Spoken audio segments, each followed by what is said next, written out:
भारत में मैं श्रेया शर्मा आपका स्वागत करती हूं। हम वादा करते हैं कि पूर्णतः निष्पक्षता के साथ पत्रकारिता करेंगे और हमारा कोई भी पत्रकार फील्ड में किसी से किसी भी प्रकार को उपहार या विज्ञापन स्वीकार नहीं करता, आगे भी नहीं करेगा और ना ही किसी को ब्लैकमेल करता है। हम दबे कुचले लोगों की आवाज बनते आए हैं और आगे भी बनेंगे। साथ ही हम ऐसी कोई खबर नहीं दिखाएंगे जिससे हमारी भोली भाली जनता मूर्ख बने या उन्हें किसी भी प्रकार का कोई धोखा मिले। हम लोकतंत्र के चौथे स्तंभ को और अधिक मजबूत करने की पूरी कोशिश में लगे हुए हैं। अब बात करते हैं खबर की। भारत की आर्थिक और कॉर्पोरेट दुनिया में पिछले कुछ दशकों के दौरान जो है सामने आए बड़े बड़े घोटाले इस बात का साफ सबूत है कि जब सिस्टम की निगरानी कमजोर पड़ जाती है, बैंकिंग और रेगुलेटरी संस्थाएं समय पर सख्ती नहीं दिखाती और प्रभावशाली कारोबारी अपने रसूख का इस्तेमाल करने लगते हैं, तो नुकसान सिर्फ पैसों का नहीं बल्कि आम लोगों के भरोसे का भी होता है। इस पूरी कड़ी की शुरुआत जो है अगर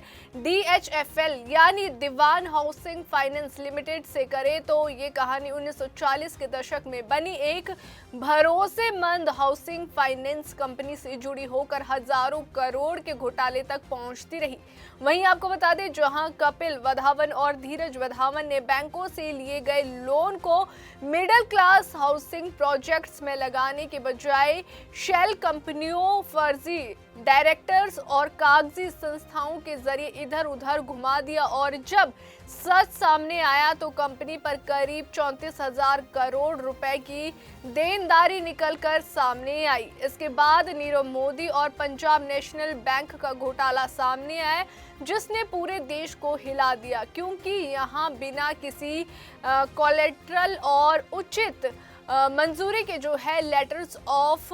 अंडरटेकिंग जारी किए गए, जिनके जरिए जो है 13,000 करोड़ रुपए से ज्यादा का फर्जीवाड़ा हुआ। जबकि नीरव मोदी की चमकदार लाइफस्टाइल, इंटरनेशनल इवेंट्स और सेलिब्रिटी कनेक्शन बैंकिंग सिस्टम की आंखों में धूल झोंकते रहे। इसी घोटाले से जुड़ी मेहुल चौकसी और गीतांजलि ग्रुप की कहानी भी सामने आई, जहां देश छोड़कर भाग जाना, विदेशी नागरिकता हासिल करना और बीमारी या अपहरण जैसे दावे करके कानूनी प्रक्रिया को लंबा खींचना एक रणनीति बन गई, जिससे ना सिर्फ जो है बैंकों को नुकसान हुआ बल्कि हजारों कर्मचारियों और निवेशकों की जिंदगी भी प्रभावित हुई। इसके बाद विजय माल्या का किंगफिशर एयरलाइंस मामला सामने आया, जिसमें किंग ऑफ गुड टाइम्स की ब्रांड इमेज के पीछे जो है 9,000 करोड़ रुपए से ज्यादा का बैंक कर्ज डूब गया। कर्मचारियों की सैलरी महीनों तक नहीं मिली और आखिरकार एक हाई प्रोफाइल भगौड़े की तस्वीर सामने आई,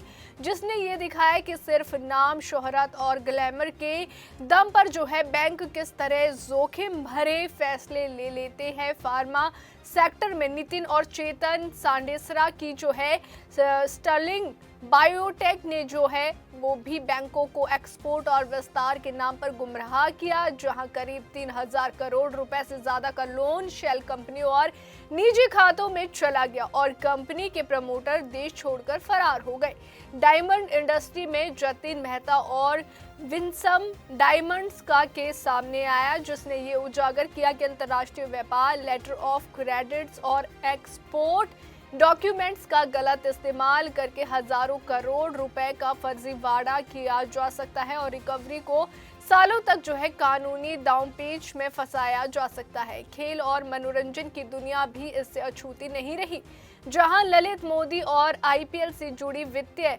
अनियमितताओं ने ये दिखाया कि जब बिजनेस, राजनीति और खेल आपस में मिलते हैं और गवर्नेंस कमजोर होती है तो पारदर्शिता सबसे पहले खत्म होती है। रियल एस्टेट सेक्टर में जो है गुप्ता बिल्डर्स जैसे मामलों ने मिडिल क्लास के सपनों को तोड़ दिया, जहां लोगों ने अपने जीवन की जमा पूंजी घर के लिए लगाई, लेकिन वे पैसा प्रोजेक्ट्स की बजाय प्रमोटर्स के निजी खातों में चला गया और खरीदार सालों तक जो है माननीय कोर्ट और दफ्तरों के चक्कर काटते रह गए। इन सब के बीच सबसे बड़ा और सबसे व्यापक घोटाला PACL और निर्मल सिंह भंगू का सामने आया, जिसने गांव-गांव और शहर-शहर में ऊंचे रिटर्न्स का सपना दिखाकर लाखों निवेशकों से 40,000 करोड़ रुपए से ज्यादा इकट्ठा कर लिया और एक विशाल पोंजी स्कीम खड़ी कर दी। वहीं आपको बता दें कि जिसके लिए आखिरकार माननीय सुप्रीम कोर्ट को हस्तक्षेप करना पड़ा और